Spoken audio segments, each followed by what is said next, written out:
बिस्मिल्लाहिर्रहमानिर्रहीम। अस्सलाम वालेकुम। मैं हूं इमरान और आप देख रहे हैं इमरान उमर यूट्यूब चैनल। सर्दियों की सौगात मकई दी रोटी ते सरसों दा साग। लेकिन मकई की रोटी हर किसी से आसानी से नहीं बन पाती। या तो वो टूट जाती है, या मकई की रोटी सख्त हो जाती है, या अकड़ जाती है, या भुरभुरी सी बनती है। तो आज मैं आपको मकई की रोटी बनाने की बहुत ही आसान और लाजवाब रेसिपी दूंगा। बिल्कुल मक्खन की तरह नरम मुलायम बनेगी। अब आप भी घर में आसानी के साथ बिना किसी झंझट के, बिना किसी परेशानी के नरम मुलायम रोटी बना सकते हैं। करना आपने क्या है, वीडियो को मुकम्मल देखना है और रेसिपी को फॉलो करना है। तो चलें जी, देखते हैं ये मजेदार सी टेस्टफुल बिल्कुल आसान मकई की रोटी बनाने के लिए हमें किन किन चीजों की जरूरत है और ये कैसे बनाई जाती है। चलें जी, बिस्मिल्लाहिर्रहमानिर्रहीम। रेसिपी स्टार्ट करते हैं। यहाँ पे मैंने 1 कप मकई का आटा लिया है। सबसे पहली बात, आपने मकई का प्योर आटा लेना है। किसी चीज की इसमें मिक्सिंग नहीं होनी चाहिए, ना इसमें मैदे का ना आटे का इस्तेमाल हमने करना है। प्योर मकई का आपने आटा लेना है। अब इसमें मैं कुछ सब्जियां इस्तेमाल करूंगा जो कि मकई की रोटी में बहुत ज्यादा अच्छी लगती हैं। हरा प्याज थोड़ा सा, एक बिल्कुल छोटे साइज का टमाटर जिसके मैंने बीज रिमूव करके बिल्कुल बारीक चॉप कर लिया है, एक छोटे साइज का प्याज, 1 सब्ज मिर्च और ये धनिया पाउडर, ये इसमें शामिल कर देंगे सारी चीजें। सब्जियां शामिल करने के बाद अब इसमें सिर्फ 1 चुटकी नमक का इस्तेमाल करेंगे क्योंकि हमें थोड़ा सा नमक चाहिए, थोड़ी सी स्पाइसी रोटी चाहिए।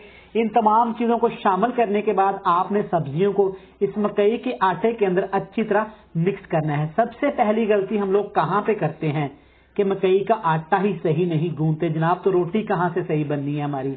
अच्छी तरह इसको एक दफा मिक्स करेंगे क्योंकि सब्जियों में पानी होता है। मिक्स करने के बाद हमें पता चल जाएगा कितना पानी हमने और इसमें शामिल करना है। अच्छी तरह मिक्स करने के बाद 1 कप मेरे पास पानी है जिसको मैंने हल्का सा गर्म कर लिया था क्योंकि हमने मकई का आटा यहाँ पे गूंदना है नरमो मुलायम, तो इसके लिए गर्म पानी का हमने इस्तेमाल करना है। ऐसे मसल मसल के हमने आटे को गूंदना है ताकि आटा अच्छी तरह मक्खन की तरह हमें नरम मुलायम मिल सके। आप चेक कर सकते हैं कि आटा हमारा अच्छे से यहाँ पे नरम हो गया। मैंने इसको ऐसे दबा दबा के अच्छी तरह गूंदा है। इसमें मेरा 1 कप पानी का लगा है अच्छी तरह गर्म करके, वो भी ठंडा पानी आपने इस्तेमाल नहीं करना वरना आपकी रोटी भुरभुरी बनेगी और अकड़ जाएगी। अब यहाँ पे आपने जितनी मेहनत करनी है आप कर सकते हैं। आपने ऐसे आटे को दबा दबा के अच्छी तरह गूंद लेना है। इससे मेरी तकरीबन 2 से 3 रोटियां बनेगी। अब आपने जितना एक पेड़ा हम रोटी के लिए बनाते हैं, पेड़ा उठा लेना है, अच्छी तरह पेड़ा कर लेंगे इसका।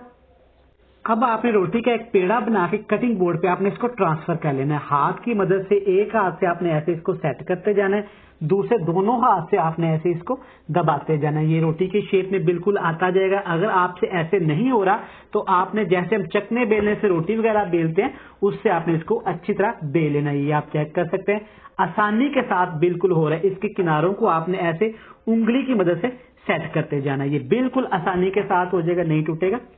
रोटियां मैंने अच्छे से बेल ली है और एक तवा मैंने चूल्हे पे चढ़ा दिया है। अब दूसरी गलती हम लोग क्या करते हैं कि ठंडे तवे के ऊपर हम रोटी को डाल देते हैं। बिल्कुल भी आपने ऐसा नहीं करना।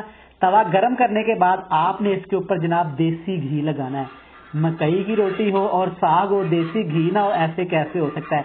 तवे को अच्छी तरह गर्म करेंगे, घी हमने ऊपर लगा दिया है। पहले से तैयार की हुई रोटी को हम बड़े प्यार के साथ आराम के साथ तवे के ऊपर डाल देंगे। चेक करें माशाल्लाह रोटी बिल्कुल भी नहीं टूटी। अब आपने तवे के ऊपर इस रोटी को डालने के बाद हल्का हल्का ऐसे साइडों से इसको प्रेस करना है ताकि इसके किनारे अच्छी तरह बराबर हो जाए।